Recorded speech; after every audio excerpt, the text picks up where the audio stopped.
Hello and welcome, my name is Carl and this is Just the Way It Is, and this is episode 3. So in the previous 2 videos, part 1 we were 3 weeks into our journey with the GS and we covered 760 kilometers. In the last episode, number 2, we'd had the service done and we were 1,077 kilometers, and now we're 1,400 kilometers in, and I'm having a lot of fun. It is a great place to be. Not only is it super comfortable, but the engine, now I've been, the restrictions for the RPM and using full power have been removed.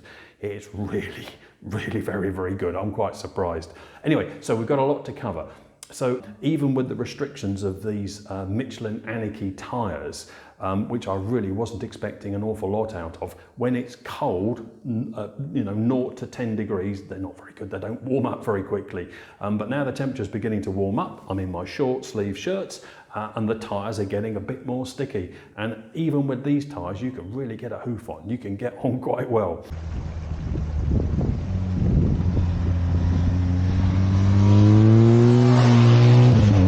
So in this episode, we're going to cover the optional extras, or the packets, or as they're called here in Germany, the packs. So I'll do a voiceover with some separate images and I'll go through what this bike has got, and I'll give you my thoughts on the optional extras and the things maybe you'll consider ticking and maybe the things you'll consider not opting for, because all the extras are quite expensive.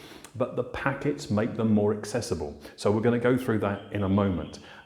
Also, you might have seen that this bike doesn't have any crash protection on it. So when I picked up the bike, it was both a positive and a negative. The positive is I don't actually like the look of the crash protection, those great big bars, and people put lots of spotlights on them. That's not for me. But I do understand why you need them, because those cylinders stick out quite a long way. So as you can probably see, I'm going to do a close-up and I'll talk about it in a second. I actually installed some Vundelic cylinder protectors. So Wunderlich cylinder head protection. Why have I fitted it on a bike that I've got on loan? Well, the thing is, when you hire a bike, you have to sign a document to say that if you drop the bike and you damage it while you've got it on road test, you're responsible for the first £1,000, or as it is here in Germany, the first £1,500 of damage.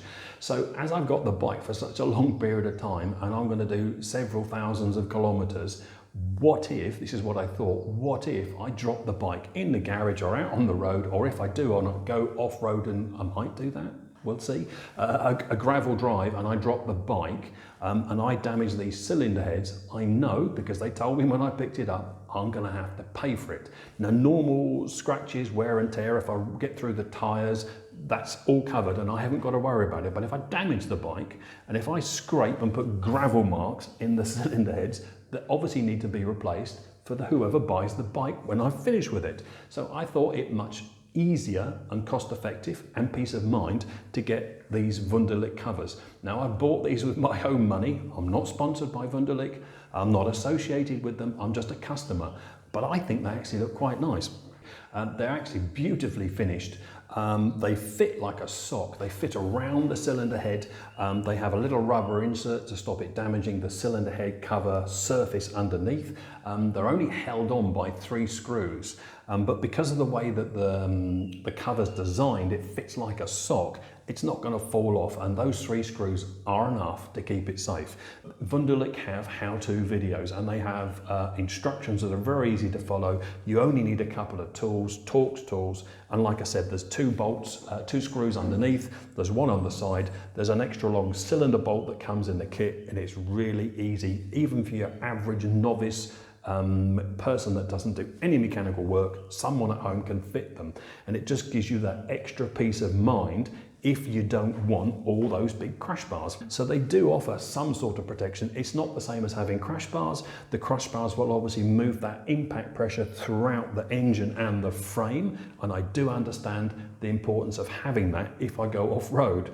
But I'm not going to take this off-road, and I think if I ever bought something like this, I probably wouldn't ever take it off-road. I've been off-road once on my Multistrada. I think I mentioned it in an earlier video. I'll never do it again. They're just too big, they're too heavy. If you're going to go off-road, my choice is a quad bike. Or a really small 400-500 single cylinder, less than 160 kilos. That's really what you want to do. Anyway, I just thought I'd show you. So let's have a very quick look at the specification of the bike that I've got on test at the moment. So if we look at page 1, you can see there are 3 main packages or packs that have come fitted to the bike. So the first one is the comfort pack, second one is the touring pack, and the third one is the dynamic pack. So as you can see on the screen, what I've put there for you are the individual codes for the packs, and then within each pack, highlighted in white, are the different elements that come with that pack. So for example, we look at comfort, you can see that you get keyless ride, chrome exhaust and heated grips along with the codes. And I've also put the prices on the side so you can see how much the individual packs cost. So let's move on to screen number 2. These are also fitted to the bike that I've got on test.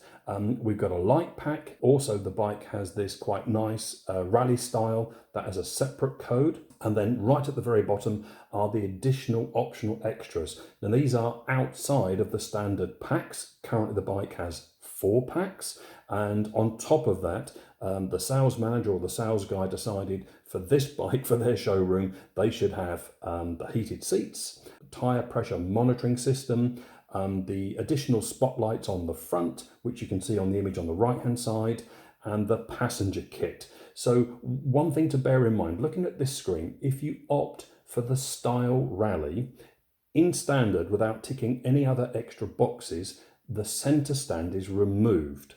So for this particular bike, what the sales guy has had to do, he's had to add what's called a passenger kit. Now the passenger kit right at the bottom of the screen is available in standard height, giving you the 850 and the 870mm height rider seat, plus a separate pillion seat.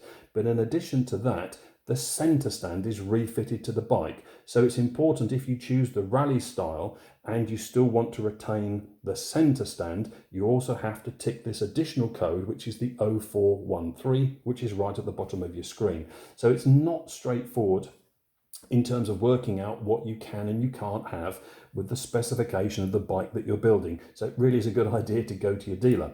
Third screen. So this is just a summary of all the items, all the packs, all the extras that are fitted to the bike that I've currently got on test. And you can see by the time it's all added up, it's not exactly a cheap motorcycle. 23,310 euros. It is an expensive motorbike. What I did try this morning, I went to the configurator here in Germany and I thought, I wonder if I can spec up a bike how I would want it, taking out the things that I don't want, and how much money could I save. And that presents a bit of a problem. So if we go back to the very first screen and we look, for example, at the comfort package, I looked at that, there's 3 items on there, and I thought, well, the one that I would really like is the heated grips. Then looking at the touring package, I thought out of those 3, if I was going to save money, the one thing that I would really like to keep from that pack would be cruise control. However, there is a problem. If you try and add heated grips to a base GS without having any of the packs, it won't let you do it. It forces you to choose the comfort package because the heated grips are only available in the comfort pack. The same thing in the touring package. If you want to have cruise control, you have to have the touring package. Out of the 3 packs, I think the most important one probably is the dynamic package. You can't retrofit dynamic ESA, and the riding mode Pro are absolutely, I would think, essentials because you can't add them later. So one last page, and this is page number 4. So these are possible changes that I would make to the bike that I've currently got on test. So the one thing I've not enjoyed, and lots of other owners have talked about this, is the light package. Now, the multifunction indicators are terrible. They're really not very good. Every single person that's followed me on this bike, either in a car or the guys from the motorbike club, have all commented that the indicators, when you pull up and you're at a traffic sign or a junction, you cannot really make out what's going on with the indicators because they're having to perform 2 functions. They're both a running light and an indicator. So after quite a bit of research, the only way to fix this is as follows. So I would remove completely the light package, which is code 0568. Remove it completely.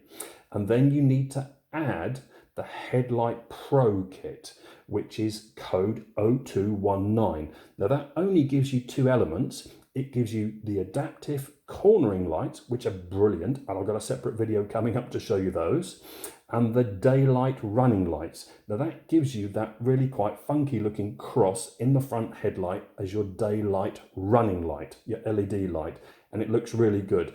That is the combination I would choose, because then it removes what they call the cruising light, and it removes the multifunction indicators. And although, as you can see on the prices, there's negligible difference. If I remove the standard light pack, we can remove 720 euros, but we need to add 705 to put these two elements back on. If you're going to opt for the adaptive cornering lights and the daylight running lights, the lights themselves are absolutely brilliant. And I will show that in another video. So I don't think really, unless you're doing a lot of night riding, you need spotlights unless you like the look of them. So I hope that helps. You just have to be really careful. I'm going to do a completely separate video and try and show you the problems with the multifunction indicators. So I think really you just need to go to your local dealer, wherever you are in the world, and talk through with the sales guy exactly what you want to have on your bike and make sure you get it the way you want it. Okay, let's move on.